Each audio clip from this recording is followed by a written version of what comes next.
Well, hello there, gentle reader. It's Mrs. Mozingo. How are you? Yep, I hear you. I know. I thought today we'd talk about the F word, failure. Did you think I was going to say another word? Like, seriously, you guys, get your head out of the gutter. Okay, so I want to talk about failure. I think about this a lot when I work with kids, adults, stick in the muds. No, just kidding. I don't work with stick in the muds.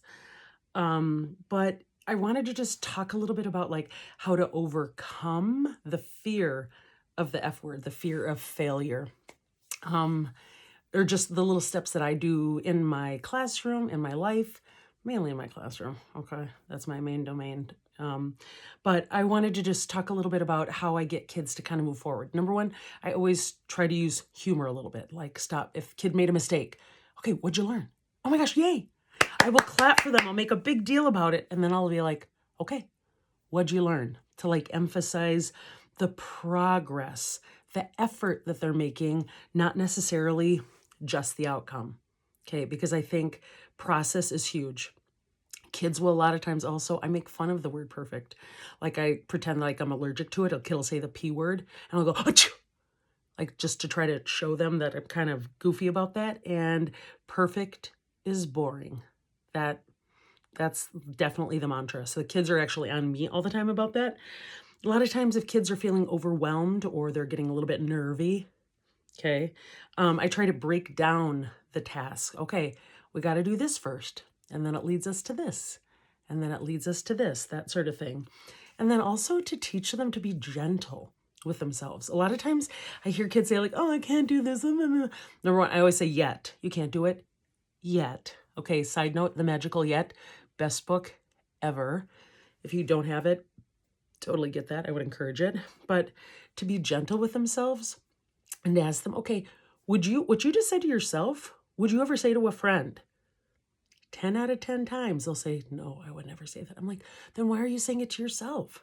So why you gotta be like that? Knock it off, knock it off, knock it off. And to really zone in on mistakes. Mistakes help our brain grow, right? Like, what'd you learn from that? It's not a bad thing if you're able to kind of move on. Digest that for a moment. Another thing, I just allow them. I'm like, if I notice that they're kind of overwhelmed, I'll say, okay, let's just take a breather.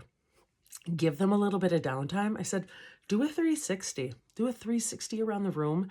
See what you are noticing about other students' work.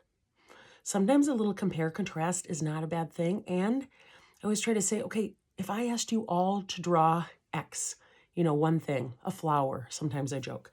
If I asked you all to draw a flower, would you all draw it the same way? No, you would not. Isn't that great? Because we all have different ideas here that get translated into our work. And to help them be kind of mindful of criticism. For me, it's more about like, wow, okay, tell me about it. I don't say, what is it? I say, tell me about it. Yeah, all right. Okay, what's next? Okay, what's your favorite part? Okay, what part still needs work? So sometimes in large groups, I'll tell you what, I've coached my students to kind of help each other. At some of the older grades, I've coached them a little bit to help tell each other what's working, ask questions, be curious about other students' work, and then ultimately to give feedback. Feedback doesn't have to be highly critical. Do we all need to work on something? Yes. I put myself in that seat all the time. I'm like, I don't have the answer. What do you guys think? You're the brain trust. And then also to redefine what success looks like. What would success look like for you? What would be a breakthrough for you? A lot of times kids, I know nowadays, I'm noticing are just more and more kind of ratcheted up. No matter what grade I've taught, kids are just getting a little bit more high wired, more high anxiety. So what are the ways that we can kind of reframe, take a moment to kind of breathe, encourage that self-compassion? What are you doing well?